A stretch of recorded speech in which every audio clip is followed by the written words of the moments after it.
진리를 가르치시고 거룩한 뜻을 기다려 예수를 알게 하소서. 내 평생의 소원, 내 평생의 소원, 계속해 주신 사랑을 간절히 알기 원하네.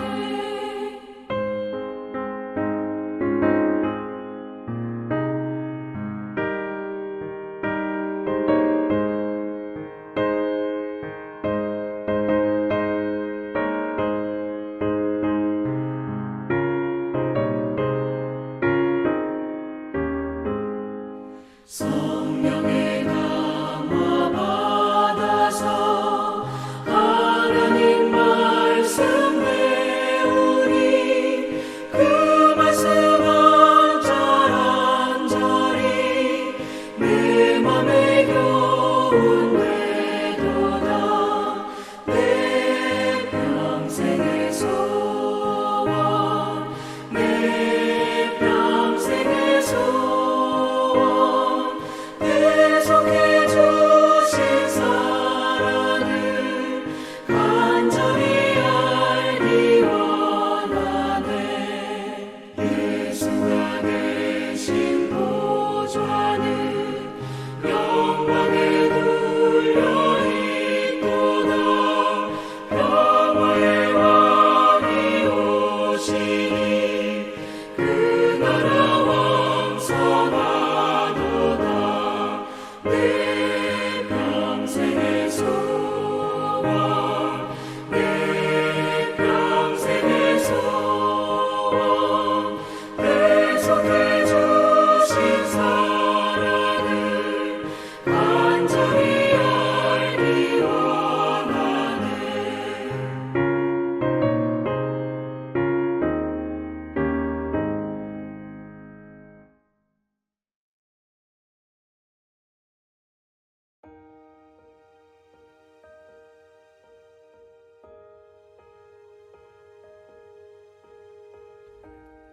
명절에 예배하러 올라온 사람 중에 헬라인 몇이 있는데 그들이 갈릴리 벳세다 사람 빌립에게 가서 청하여 이르되 선생이여 우리가 예수를 배웁고자 하나이다 하니 빌립이 안드레에게 가서 말하고 안드레와 빌립이 예수께 가서 여쭈니 예수께서 대답하여 이르시되 인자가 영광을 얻을 때가 왔도다.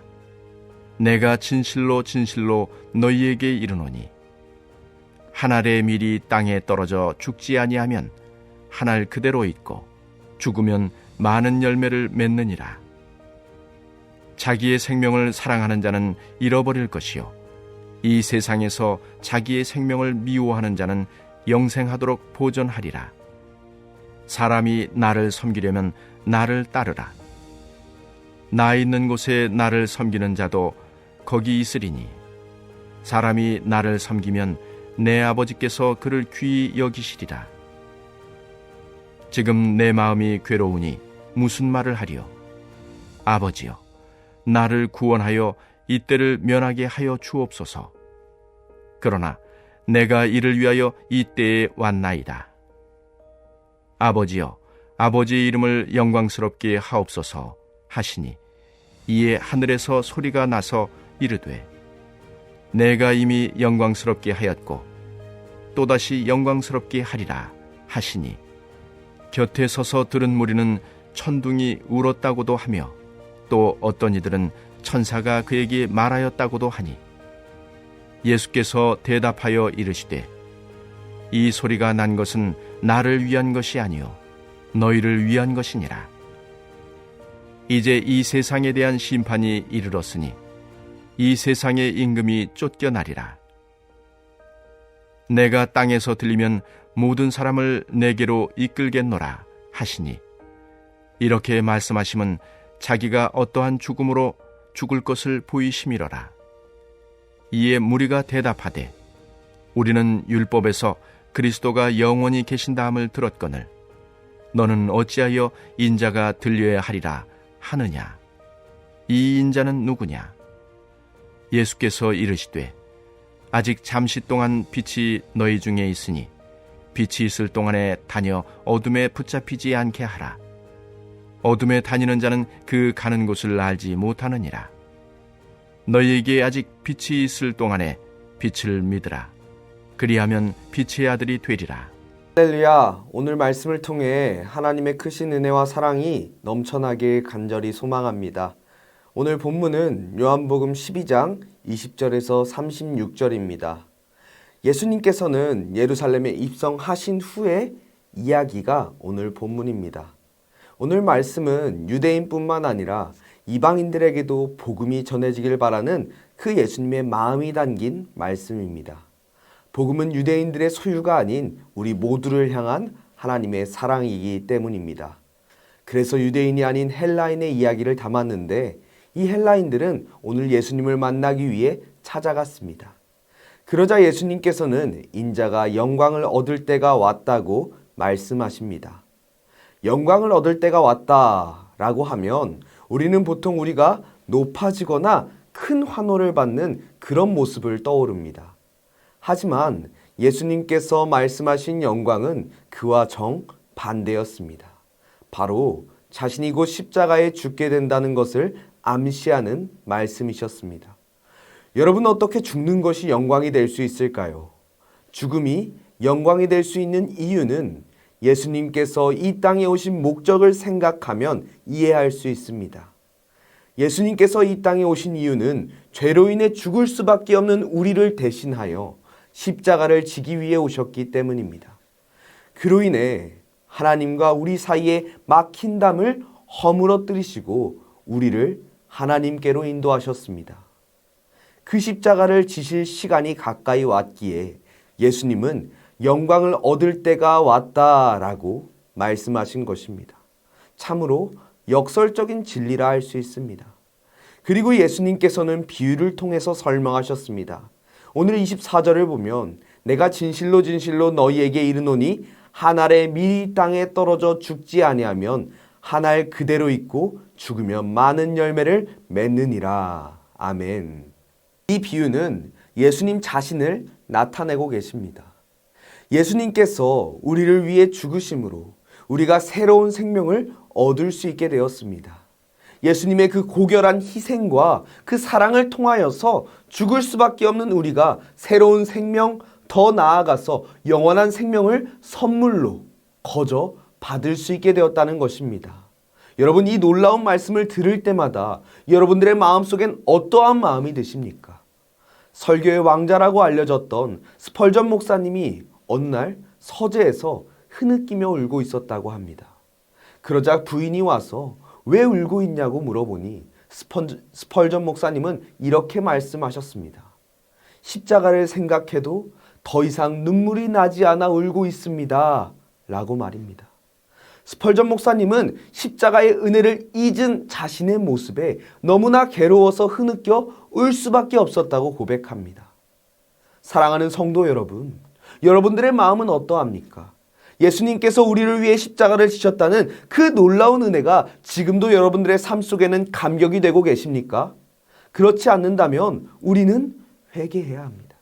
우리는 돌이켜야 합니다. 우리는 그 사람을 회복해야 합니다. 십자가를 생각하면 그 은혜에 감사하여 아멘으로 감격할 수 있어야 합니다. 오늘 이 말씀이 저와 우리 성도님들에게 큰 울림이 되어서 다시 그 첫사랑을 회복하고 첫 감격이 회복되는 놀라운 시간이 되길 간절히 소망합니다. 예수님께서는 이어서 이렇게 말씀하십니다. 자기의 생명을 사랑하는 자는 잃을 것이고 자기의 생명을 미워하는 자는 영생을 보전하리라. 그리고 나를 섬기는 자는 나를 따르리라 라고 말씀하십니다. 이 말씀은 마치 마태복음 16장 24절에서 26절의 말씀과 동일합니다. 누구든지 나를 따라오려거든 자기를 부인하고 자기 십자가를 져야 한다는 말씀입니다. 자신의 생명을 미워한다는 것은 무엇을 뜻하는 것일까요? 내 뜻대로 살아가는 것이 아니라 주님의 뜻대로 살아간다는 것을 의미합니다. 자신의 생명을 사랑하면 내 생명의 주인은 나 자신입니다. 내 생명의 주인이 자신이라면 십자가를 지고 갈 수 없다는 것입니다. 사랑하는 성도 여러분, 자신의 생명을 미워하여 내 삶의 주인을 주님으로 인정하는 저와 우리 성도님들이 되시길 간절히 소망합니다. 사실 예수님도 영광을 얻을 때가 이르렀다고 말씀하셨지만 그 안에 예수님의 인성 속에는 두려움과 떨림이 존재했습니다. 27절을 보면 내 마음이 괴로우니 무슨 말을 하겠냐고 말씀하시고 이 때를 면하게 해 주옵소서라고 하나님께 기도합니다. 이 말씀을 통해 우리가 알 수 있는 것은 예수님께서는 신성만 가진 것이 아니라 인간의 육신으로 오셔서 우리가 느끼는 감정, 두려움을 모두 느끼셨다는 것입니다. 조금 더 깊게 들어간다면 내가 지은 죄도 아닌데 내가 왜 이 십자가를 져야 하는지라는 생각까지도 드셨을 수 있다는 것입니다. 그러나 예수님은 아버지여, 아버지의 이름을 영광스럽게 하옵소서라는 고백과 함께 십자가를 순종하십니다. 우리는 예수님의 인간적인 이 모습을 통하여서 얼마나 우리를 사랑하는지 더 느낄 수 있습니다. 단순히 신의 모습으로 와서 십자가를 지러 간 것이 아니라 우리와 같은 감정을 느끼면서 우리에게 그 어려움을 미리 공감해 주시고 길을 내어 주셨다는 것입니다. 또한 그 어려움을 이겨낼 만큼 순종할 만큼 우리들을 사랑하고 계신다는 것입니다. 예수님도 자기를 부인하고 십자가를 순종하셨습니다. 우리도 예수님을 따라 천국으로 가는 그 영생의 길을 주님과 함께 가길 간절히 소망합니다. 이를 위해 우리는 내가 죽고 십자가를 지고 살아야 합니다. 그 고백을 너무나 잘 녹여낸 말씀이 바로 갈라디아서 2장 20절입니다. 내가 그리스도와 함께 십자가에 못 박혔나니 그런즉 이제는 내가 사는 것이 아니요 오직 내 안에 그리스도께서 사시는 것이라. 이제 내가 육체 가운데 사는 것은 나를 사랑하사 나를 위하여 자기 자신을 버리신 하나님의 아들을 믿는 믿음 안에서 사는 것이라. 아멘. 할렐루야. 여러분들도 이제는 내가 사는 것이 아닌 예수님을 따라 하늘의 밀이 되어 살아가는 여러분들이 되길 간절히 소망합니다. 교회 공동체 안에서 내가 죽고 예수님이 드러날 수 있도록, 가정 안에서 내가 죽고 예수님이 드러날 수 있도록, 직장 안에서 내가 죽고 예수님이 드러날 수 있도록, 또한 내가 속한 공동체 안에서 내가 죽고 예수님이 드러날 수 있도록 그렇게 살아가는 여러분들이 되길 소망합니다. 그리고 마지막으로 중요한 말씀을 예수님께서는 하십니다. 바로 35절과 36절입니다. 예수님께서는 빛이 있을 때 빛을 믿으라 말씀하십니다. 예수님께서 십자가를 지실 시간이 얼마 남지 않았기에 그 헬라인들에게 하는 말씀이셨지만 이 말씀은 오늘을 살아가는 우리에게도 적용되는 말씀입니다. 바로 믿을 수 있는 기회가 주어졌을 때, 복음을 들을 수 있는 기회가 주어졌을 때, 복음을 행할 수 있는 기회가 주어졌을 때 믿어야 된다는 것입니다.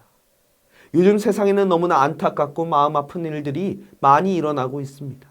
그렇게 우리에게 이 말씀이 들어왔을 때 나중에 행해야지, 나중에 믿어야지, 나중에 예수님을 따라가야지가 아니라 오늘 지금 이 순간부터 하늘의 밀이 되신 예수님처럼 내가 죽고 주님께 순종하는 삶을 살아가길 간절히 소망합니다. 우리 이 시간 기도하며 나아가길 원하는데요. 십자가의 은혜를 회복하고 예수님처럼 순종하며 살아갈 수 있게 해달라고. 또한 세상에 안타까운 사고와 사건들이 많아지고 있는데 아픔을 당한 자와 그 가족들의 마음을 위로하여 주시라고. 마지막으로 새 성전 건축의 모든 과정이 순적하게 이루어질 수 있게 해달라고 우리 이 시간 함께 한 목소리로 기도하며 나아가겠습니다.